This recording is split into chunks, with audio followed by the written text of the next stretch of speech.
It's nighttime in Taipei, a city that really does stay open around the clock.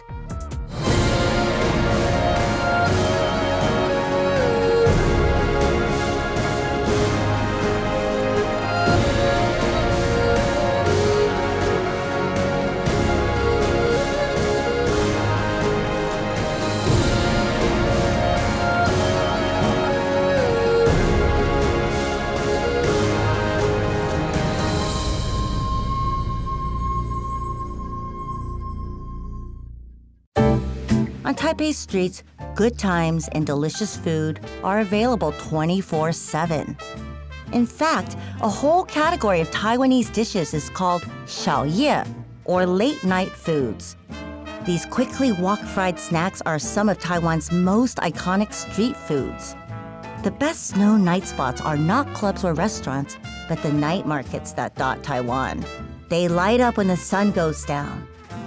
I meet Chef Chelsea Tsai, the founder of Cook-In School, at Nansha, a market where Taipei locals go for a side dish of fun. Before we dive into the market, Chelsea and I meet up at one of her favorite shaved ice spots. I love how every culture has its own shaved ice tradition, and my favorite is obviously the Taiwanese one because you have so many healthy choices. I feel like I'm having health food when I have shaved ice. You have these green beans, mung beans, kidney beans, peanuts, taro, barley, and pineapple. Is that pineapple? Pineapple. Yeah, it's definitely much better for you than a milkshake, I think. Why did you decide to focus on Taiwanese cuisine instead of, say, French or Japanese? To me, I think it's more meaningful to teach Taiwanese cuisine because that's what I grew up with. I can make it easy and good for people to cook at home. Late night food in Taiwan we call 宵夜. So like usually in Taiwan the dinner time is around 6 to 8, I think. And so after 8 o'clock, it's 8 p.m., it's more like a late night snack. Yeah. So we have over 300 night markets in Taiwan. Over 300? Over 300. In Taipei City, we have over 30 night market in Taipei City. So every neighborhood, basically every neighborhood has one night market.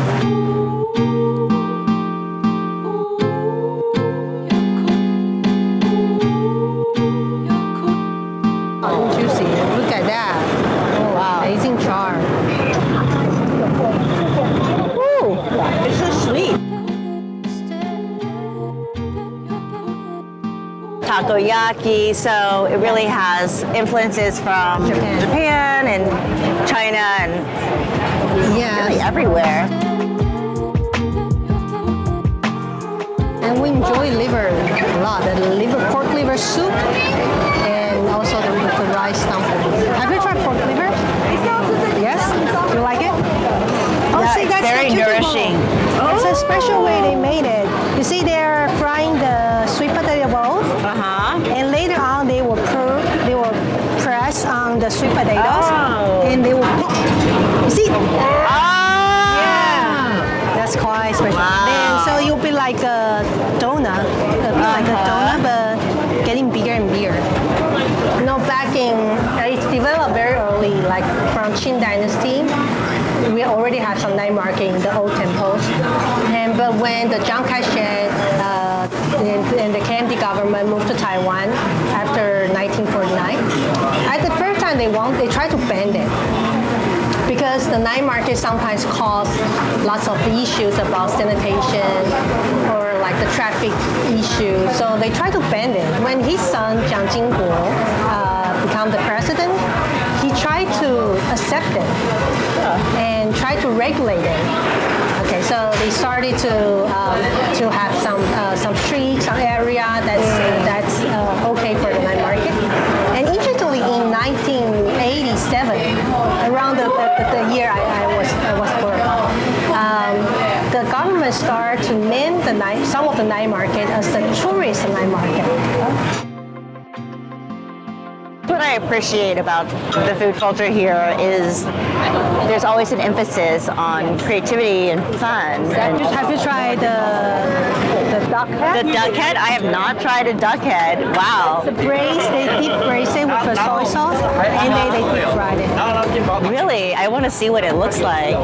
When you eat the duck head, you can taste the brain, taste the tongue, even the beak. Even the beak. It's quite crispy.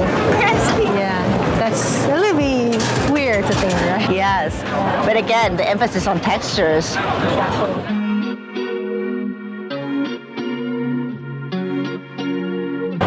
There's a lot of pork and chickens here, but not a lot of beef traditionally. Yeah, because we don't have so many farms, we don't have enough space for the beef, so for the cow. So usually pork and chicken are the main meats we have. Let's find the table first. 你好，我们那个要来拍摄。Thank you. This is a beef offal. Offal soup. Tell me about this dish. This is the pork knuckle.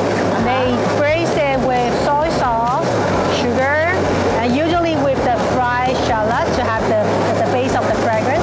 And then also they braise it with the bamboo shoot, dried bamboo shoot. So let's have some cha-cha. This is they slice the beef, and then they coat it with some potato starch before they cook.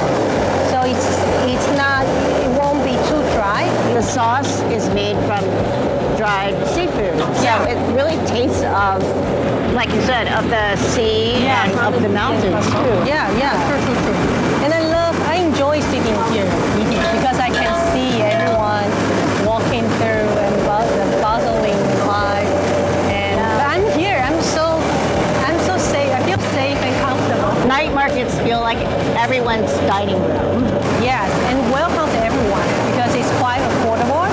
And it welcomes you no matter who you are. It welcomes you to walk in.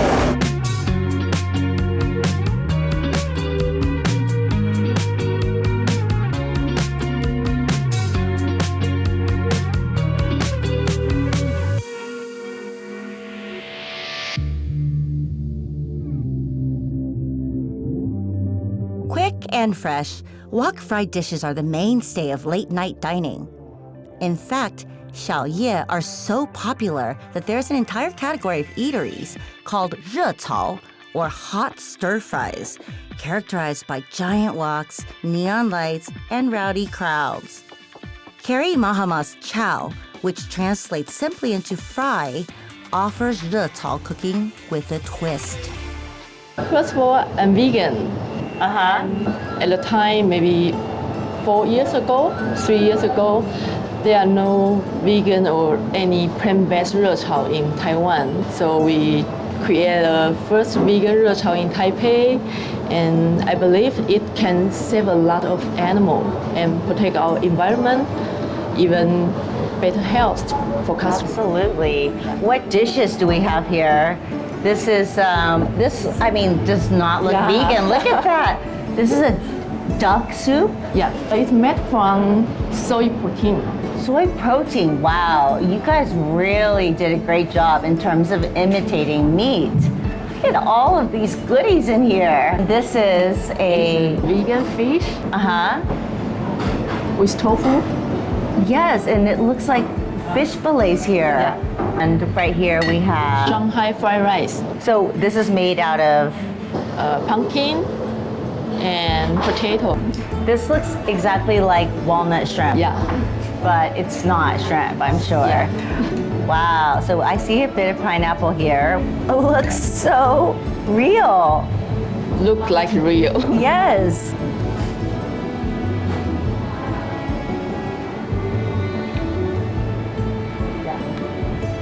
It's incredible. It tastes like shrimp. Last but not It's least, gong bao ji ding. kung pao chicken. Yeah, it's soy protein too.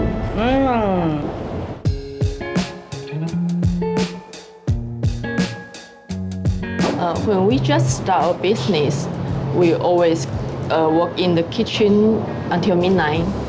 And at this time, most restaurants were closed. Only 热炒 still open. So we open at 热炒. But we could only eat fried rice, fried noodles, and vegetable. it's okay, it was okay, but I'm vegan. So when I ask fried rice without egg, they always give me an egg fried rice. It's very sad, very sad for me. Because most Taiwanese people, they never heard vegan or this concept. So one day I looking at the menu, I'm thinking how great it would be if all dishes on the menu were vegan. So, and 6 months ago, I opened the Chow. All the food here looks like it's not vegan, right? Yeah. Like the shrimp even tastes like real fresh shrimp. I'm amazed. Why do you want to kind of like trick the eater? Sometimes I still miss meat meals, and I believe many people like me. So I want to create some meal tastes like meat, but never hurt any animal.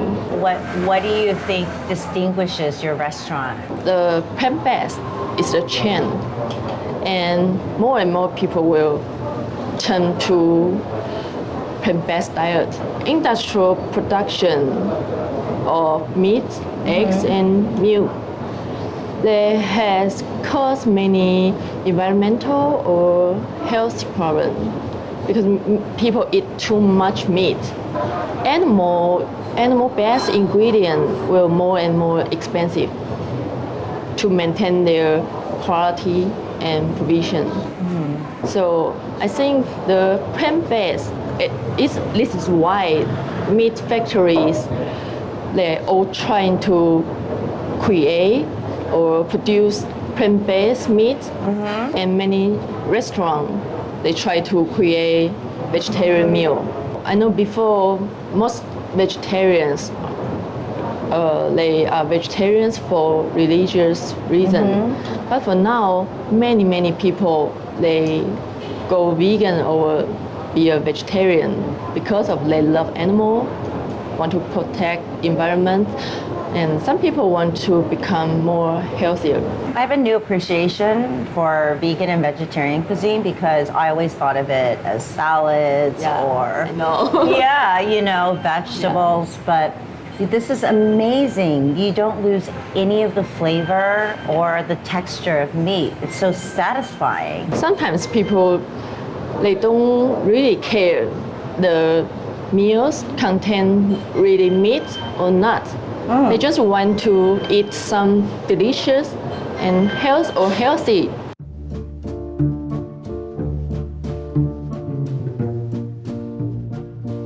What about, meat eaters? They want their steak, they want their chicken. When they come in here, are they surprised? One vegan or vegetarian, they bring 8 or 9 or 10 friends. They are all meat eater. And he or she didn't tell them today we eat vegan restaurant and finish all the dishes. They didn't know, right? And we have vegan fish tanks. That's a vegan fish tank? Yeah, many restaurants they have fish tank, and you can choose which fish you want to eat today. I'm very angry. Yes. So we have a fish tank, vegan fish tank, and you will know you won't hurt any fish today. This is amazing that you've created this for everyone. Thank you.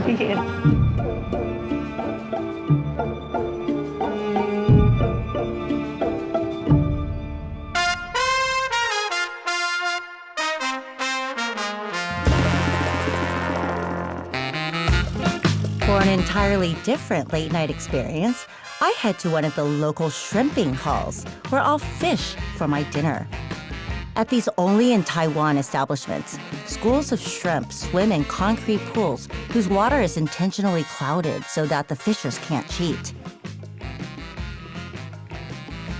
I grab a beer and a rod, enjoying self-proclaimed shrimp fishing expert Michelle Ching, a Taiwanese-American radio host for my first shrimping experience. Michelle, It's gonna be so fun. I'm so excited. This is the place. Let's go get our prawns. Hi. Hi. 来了。哦，谢谢。 Is this our dinner? I guess you could eat it, but it wouldn't be very good. Just saying. Let's find a seat. Hey, Michelle, where did you take me? What is this? It's a super, in my opinion, really local thing to do. Shrimping. Like no expats know about this. A lot of people who are even raised in Taiwan don't really do this, but yeah. How long has this been around? Forever. These places up and down this, I'm sure you noticed there's a little river that runs by here. Yeah. So it uses the water from the river. Oh, really? So who comes here like at 4 a.m.? Okay. It's a different crowd depending on what time you're here. So, I'm sure. right in the afternoon, it's like old retired folks, and then right after work, you'll see some families, and then after dinner, you'll see like the night crowd. Then, 4 in the morning, there's people, the post-party people, after club. Oh. Yeah, come here to kind of wind down. Okay. So the first step you do is you unhook these 2 little tiny hooks from the bottom, and then you unwind the line. I'm gonna dip the end of the rod until it touches the bottom of the pool. Yeah. And move the rubber band to where that depth is. Okay. Oh, perfect, actually. There we go. Yes. Looks like I'm an expert too. That's right. You're about 1 centimeter too high, so we'll scoop Okay. that. So this is a floater, and its job is to float in the water. And if it gets pulled down, it means that you have a bite. So you want this at just the right level to alert you. You want your hooks one that's a little bit higher than the bottom of the pole, one a little bit lower. So you've been doing this since you were how old? 14. 14? Yeah. Wow. Yeah, when I was in high school, this was like I guess a cool thing to do. Really? This bait is, we have these, they're basically krill, what whales eat. Pop the hook into its back and kind of thread it. You just drop it in anywhere. There we go. If something's eating it, you'll see the floater bob. We're going to set the hook with a jerk and then pull them up. Amazing. Oop. Yeah, you're eating it pretty good, buddy. So, like, how much do you catch generally? My record is 24 in 2 hours. That's amazing. And if you saw the size of them, you can't eat them. That's too much food. Yeah. So I took them home and I froze them for later. Is this like a unique Taiwanese pastime? Yes, I have not found this anywhere else. So this is where we get a beer. Okay. And then we sit here and we drink and talk. Yeah. You want a beer? So Michelle, you're a radio host? I am a program host at Radio Taiwan International. What do you talk about on your show? Oh, my program is called Geek Out. I have 2. One is a music show, but the one that's more fun, I guess. Geek Out is about, I bring in a guest and we geek out about anything that you love or love to hate. So, yeah, I've had guests talking about everything from scuba diving through to, we just had a pole dance almost instructor talking about, the pole dance sport. Woo! Oh my God! There you go. Yeah. So I'll help you slip off with the this part. claws? I gotcha. Both of them? Twist. Pinch and twist. I know, it's kind of sad. Yay! I'm so happy. Thank you. Yeah. More bait, please. Oh, bait. Eating. Oh. Ah! Where are the This one didn't have any. Maybe he lost them in a fight. Oh. Feisty little guy. Feisty. And beautiful. Though you can cook your own shrimp, we order ours from the in-house restaurant, along with some favorite 宵夜 dishes. Michelle, what a feast. Well, we have your actual shrimp. These are actually smaller than the ones that are in the tanks. So yeah, do it. Thank you. Yes. This is like omelets, stir-fried egg with more shrimp. More shrimp. Have to celebrate the shrimp here. Look at this. Wow. Yes. 地瓜叶吗? Sweet potato greens. What they call popcorn chicken, but it's salt and pepper chicken. 椒盐 means pepper, salt, chicken. Usually you'll see this at the night market. So we have your chow mein, basically 炒面. It's a stir-fried noodles. Excellent. 这样就好, 这样就好. You gotta YOLO, you gotta enjoy life. Food is a big part of it.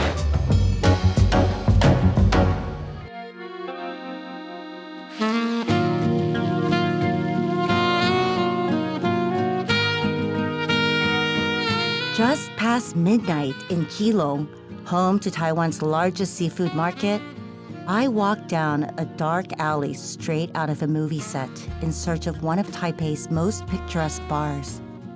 Around the corner from a Qing Dynasty temple to Mazu, the goddess of the sea, I find Bad Mama. This scarlet-colored dive bar is about as local as you can get. The bar itself is made out of scavenged materials from the Keelung port, and the menu is dominated by the freshest, most local seafood sourced practically on their doorstep. Here, a pair of artists, the Keelung native Gemma Lin and her partner Adam Hunt, used their bar as an empty canvas. This place is so wild and crazy and personal. Why do you think it's so successful? I mean, it's one of the hottest bars in Taiwan. For me, Bad Mama is food, drink, music, and art. All these have to together, including the service. If one of them fail, this place will fail. And then we make sure it's very good music and very good art and very good lighting. And somehow, somewhere, the customer eventually will touch their heart. I don't like the main street. I like the customer come from us and finally from us and open out and think, wow, where am I? Discovery. Yeah, this is my parent. Can I see that? They're both from Taiwan. How do people find you? Well, we've got the little spinning light up the corridor, and we'd like to say we're just behind the big 17th century temple to the great goddess Mazu, who was the original Bad Mama. I mean, she was bad. Oh. She's the patron saint of seafarers everywhere, and she had these two demons fall in love with her, and she said that she would marry the one who could defeat her in combat. But she was a kung fu mistress, and she kicked both their asses, and so she remained single all her life. Now that's girl power. I actually come from the countryside. I come from Yelio. It's in the little sea village, about 30 minutes from Keelung. But my school was in Keelung. And originally, we want to open something in Taipei. But my school friend, they all know I return back. So they all can try to ask me and say, hey, you got to do something in Keelung. Keelung doesn't have something like you guys in this school. So after that, we check and we think, okay. I was living in Bondi, and I saw this Asian restaurant, and I went upstairs. It had a beautiful outdoor balcony overlooking Bondi Beach, and the restaurant was owned by Gemma. So love brought you to Taiwan. Love brought me to Taiwan. This building it's well over 100 years old, and it was completely derelict. Like nothing had been in here for a long time. So we completely gutted the place. We had to rewire it, we had to replumb it, and then we just started building from whatever we found. I literally spent months walking the coast, fishing boat wood, everything here is scavenged. We are great scavengers. There's a sauce here. Ooh. Mmm. Good. I love fried fish, and this is delicious. We also handmade all our sauce. Yeah, so our sauce I'm is double not really like you taste like a normal, just mayonnaise, izakaya style. It's no, we actually making our sauce. Your place is really kind of like an izakaya. It's more Japanese influence. Yeah. Izakaya, but more European style food. There's so much to look at all around here. This bar looks like a shipwreck. We're very tactile, like everything you touch, texture, like we love our textures, we love indulging the senses, what you see, what you smell, what you hear. So what do people drink when they're in a shipwreck? Everything and lots of it. Oh, look, we're a cocktail bar. We've got some beautiful barrel-aged cocktails here in American oak charred barrels. We've got a Negroni, we've got an old-fashioned, we've got a revolver. Well, we were lucky enough to get named amongst the world's top 10 bars in 2023 by the, let me get my accent right, the Society of British and International Designers. So we're very happy about that. We've got a pretty good online presence, and you just type in cool bar and we come up pretty much at the top. And so anybody who's visiting town and wants to know where a cool bar is, they tend to find their way.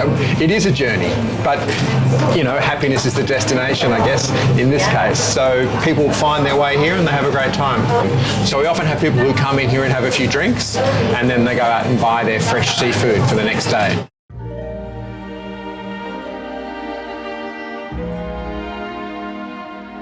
The fish markets are well over 150 years old. I think they were started in the Japanese era. They became very big and popular, and they've been going ever since. I think it's probably one of the oldest and most historic fish markets in all of Taiwan.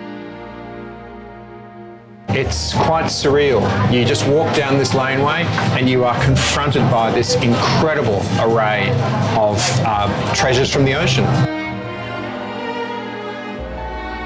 You've got to have great food as your starting point. I mean, if you don't have great food, I don't know why you open your doors. So you start with great food, and then you try and create a place that's cool to hang out, a place that you want to spend a few hours. This is the perfect personification of Keelung because it's very eccentric and it's welcoming and it just feels like a treasure hunt. 这是什么鱼啊？ Okay. Okay, we'll take all of them.